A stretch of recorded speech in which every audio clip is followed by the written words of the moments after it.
I didn't believe the rumors about the fields until we found the stairs. No trail, no roads, just a hatch half buried in the dirt, and below it, a perfect American town, frozen in 1954.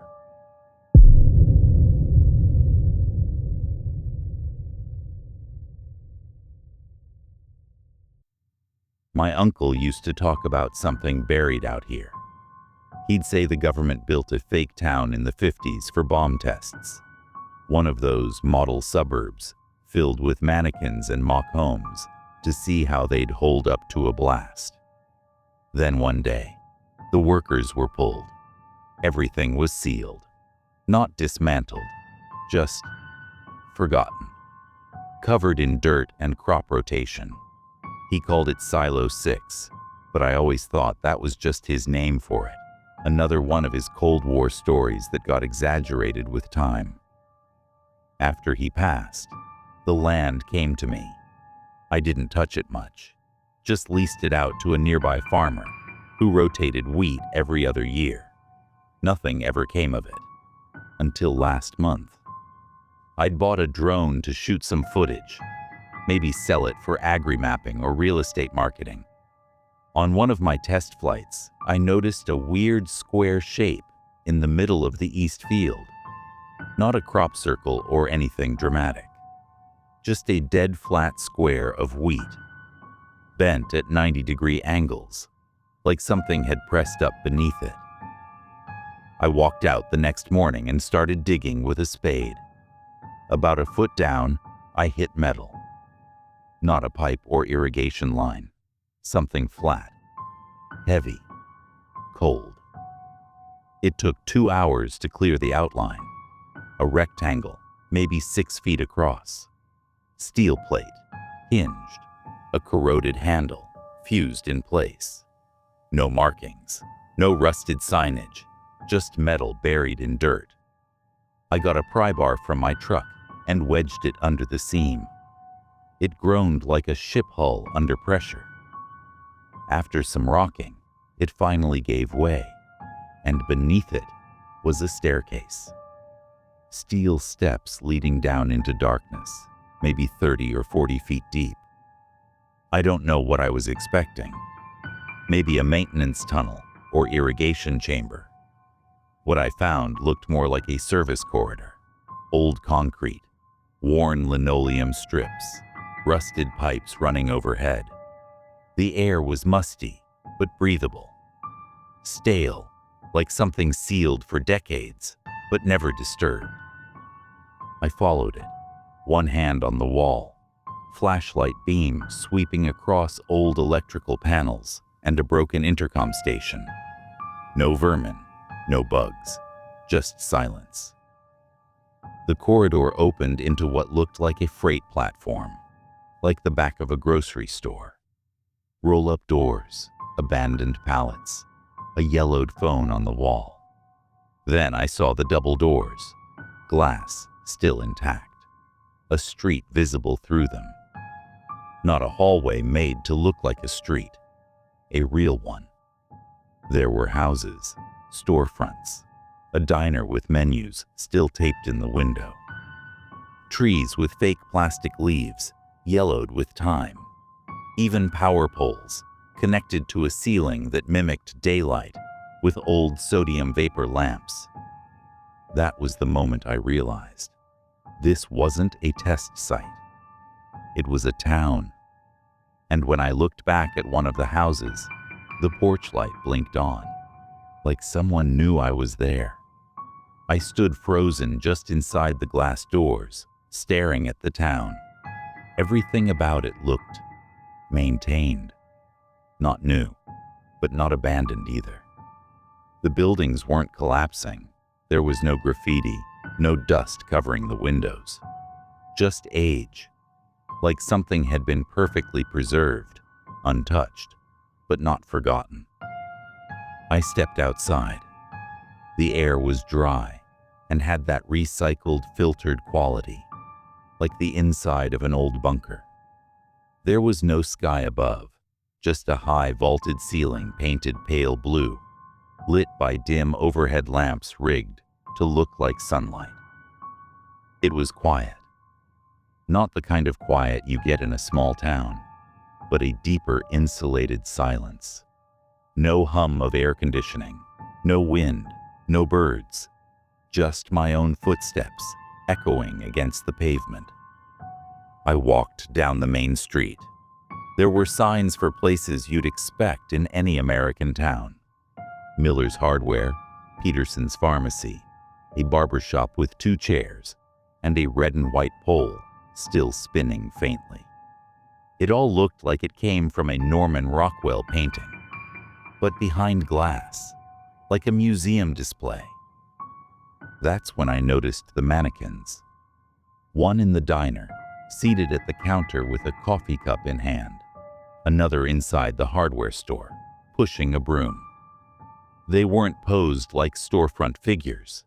They were living scenes, frozen mid-action.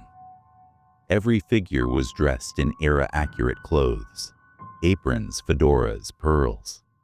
But their faces were wrong, not painted, not molded, just blank, flesh-colored ovals with no eyes, no mouths, like the features had been worn away. I felt watched, even though they had no eyes. At the center of town was a small park with a dried-up fountain and a community bulletin board. Behind it stood a modest 2-story house with a white picket fence. The porch light was still on. I couldn't explain why, but I walked toward it. Something about the house felt central, like the others were built around it. The front door creaked open when I touched it.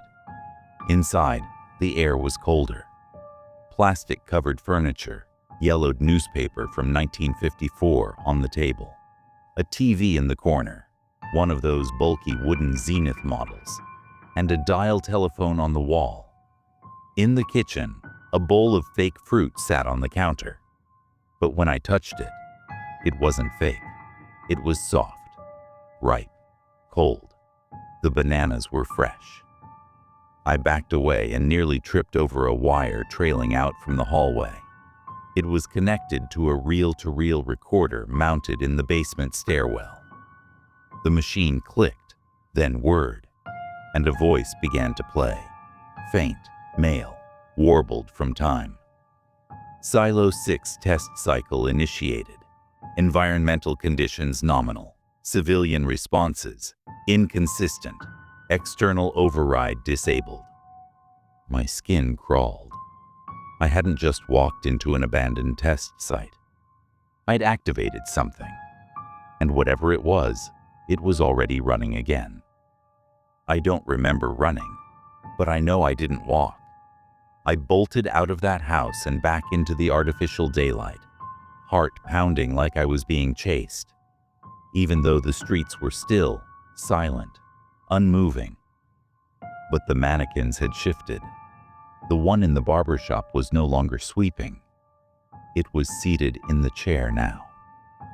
The one in the diner? Gone. And in its place was a steaming cup of coffee on the counter. There was no sound of doors creaking, no movement in the corner of my eye. Just the slow, suffocating realization that this town wasn't displaying a moment in time. It was repeating one.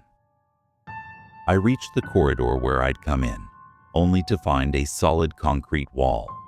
No glass doors, no freight platform, no way back. Panic started to claw at my throat. I yanked my phone out of my pocket. No signal, no GPS, no working flashlight. The screen went black and stayed that way. I started shouting, yelling for help, for anyone. No echo this time. Only music. Faint, but unmistakable. A scratchy old big band record drifting from speakers wired to a street lamp. Then, a PA system crackled to life. Good morning, residents. Welcome to another beautiful day in SILO-6. Temperatures are a comfortable 72 degrees. Please report to your designated participation zones. I backed against a lamppost, breathing hard. Participation zones? Across the street, one of the mannequin figures moved. Not much, just a tilt of the head. Another, at the corner of the drugstore, turned slightly toward me. Still featureless, still plastic-looking, but they were adjusting. I ran down a side street, past an old fire station, toward a maintenance alley behind the diner. There, hidden behind a stack of crates, I found another access door, rusted but slightly ajar. The tunnel behind it was narrow and damp, like a service crawl space. I followed it for what felt like miles, until the air changed, warmer, fresher, like surface-level oxygen. I pushed through a grate at the end and found myself in the wheat field again. The hatch was sealed, gone, like it had never existed. My GoPro was missing. I didn't tell anyone. Not at first. But 3 weeks later, I got a package in the mail. No return address.